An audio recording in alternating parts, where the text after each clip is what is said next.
मराठा आरक्षण योद्धा जरांगे पाटील यांनी उपमुख्यमंत्री एकनाथ शिंदे यांच्याबाबत केलेल्या वक्तव्याचे महाराष्ट्र राज्य शिक्षक व शिक्षकेतर सेना राज्य उपाध्यक्ष डॉक्टर संजय तायडे पाटील यांनी आज पत्रकार परिषद घेऊन खुलासा केला आहे। आम्ही जरांगे पाटील यांच्या विरोधात नसून समाज म्हणून व माझे काही जुने सहकारी मला भेटल्यामुळे त्यांनी विनंती केल्याने मी त्यांना माझ्या शाळेचा हॉल उपलब्ध करून दिला। एवढाच काय तो माझा या प्रकरणाशी संबंध असून त्याबाबत आम्ही मनोज जरांगे यांच्या विरोधात कोणतेही वक्तव्य तिथे केले नसल्याचे तायडे पाटील यांनी स्पष्ट केले। मी डॉक्टर संजयराव तायडे पाटील, प्रदेश उपाध्यक्ष, महाराष्ट्र राज्य शिक्षक व शिक्षकेतर सेना। आजच्या पत्रकार परिषदेचं आयोजन फक्त एवढ्यासाठी होतं की गेल्या 3-4 दिवसापूर्वी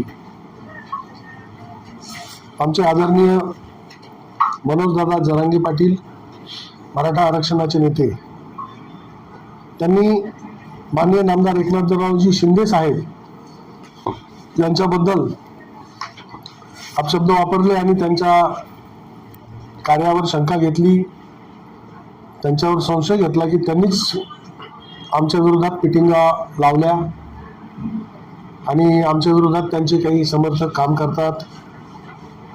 मुळात मी त्या गोष्टीचं खंडन करण्यासाठी ही पत्रकार परिषद घेतली। मराठा आंदोलनाचे नेते आमचे आदरणीय मनोजदादा जरांगे पाटील यांचा आम्ही आदर करत आलो आणि इथून पुढेही त्यांचा आम्ही नेहमीच आदर करत राहू। त्याचं आमच्या समाजासाठी ते आमचे दैवत आहे। परंतु कोणाकडूनही मिळालेल्या चुकीच्या किंवा अर्धवट माहितीच्या आधारे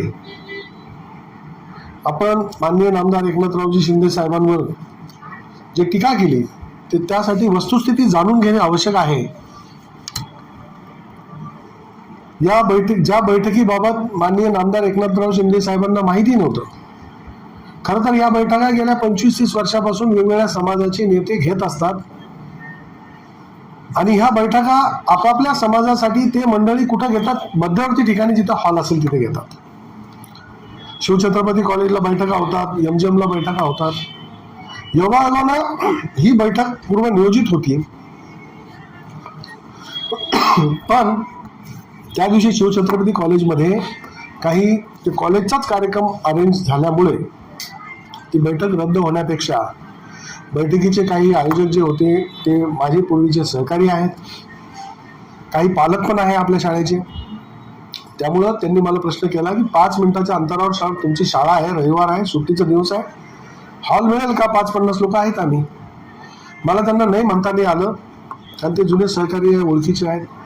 त्यांनी इथं बैठक घेतली।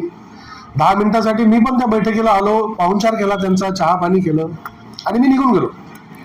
पुन्हा भविष्यामध्ये काय चर्चा झाली, काय चर्चा नाही झाली त्याबद्दल मला काही जास्त माहिती नाही आहे। परंतु मनोजदादा जरांगे पाटलांचा कोणीतरी गैरसमज करून दिला आणि त्यांना सांगितलं की तुम्ही शिंदे साहेबांच्या सांगण्यावरून इथे बैठका लावल्या जातात आणि त्यांच्या विरोधात ह्या बैठका असतात। आदरणीय दादा, असं काही नाही। मी आपल्याला ग्वाही देतो की आदरणीय एकनाथरावजी शिंदे साहेब असं करू शकत नाही, कारण एकनाथराव शिंदे साहेबांनी मुख्यमंत्री असताना मराठा समाजाला कायद्याच्या चौकटीत राहून 10% आरक्षण मिळवून दिलं, त्यासाठी ठोस पावलं उचलली। मागासले पण आर्थिकदृष्ट्या मागासले पण शैक्षणिक आणि सामाजिक मागासले पण सिद्ध करण्यासाठी व्यापक प्रमाणामध्ये आदरणीय एकनाथराव शिंदे साहेबांनी न्यायमूर्ती सुनील सुक्रे साहेबांच्या आयोगाला व्यापक प्रमाणामध्ये त्यावेळेस त्याची छाननी केली आणि त्या आयोगाचा अहवाल आपल्या सरकारकडे दाखल करून घेतला। 20 फेब्रुवारीला 2024ला विशेष अधिवेशन बोलावलं गेलं। माननीय नामदार एकनाथरावजी शिंदे साहेब त्यावेळेस मुख्यमंत्री होते आणि त्या विशेष अधिवेशनामध्ये कायदा पारित करून घेतला। मोठं काम शिंदे साहेबांनी मराठा समाजासाठी केलं। म्हणून शिंदे साहेब मराठा समाजाच्या विरोधात किंवा जरांगे दादा आपल्या विरोधात कधीच जाणार नाही आणि त्यांचा तो काही हेतू पण नाही कधीच, आणि ते असं कोणाला सांगणार पण नाही।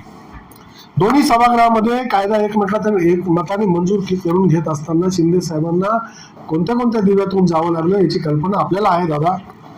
त्यामुळं समाजाच्या विद्यमान आरक्षणाला म्हणजे इतर समाजाच्या विद्यमान आरक्षणाला धक्का न लागता मराठा समाजाला 10% आरक्षण मिळवून देणं ही फार मोठी तारेवरची कसरत होती. पण आदरणीय शिंदे साहेबांनी ती कसरत पूर्ण करून दाखवली. आपल्यावरचं प्रेम आणि समाजावरचं प्रेम शिंदे साहेबांनी सिद्ध केलं.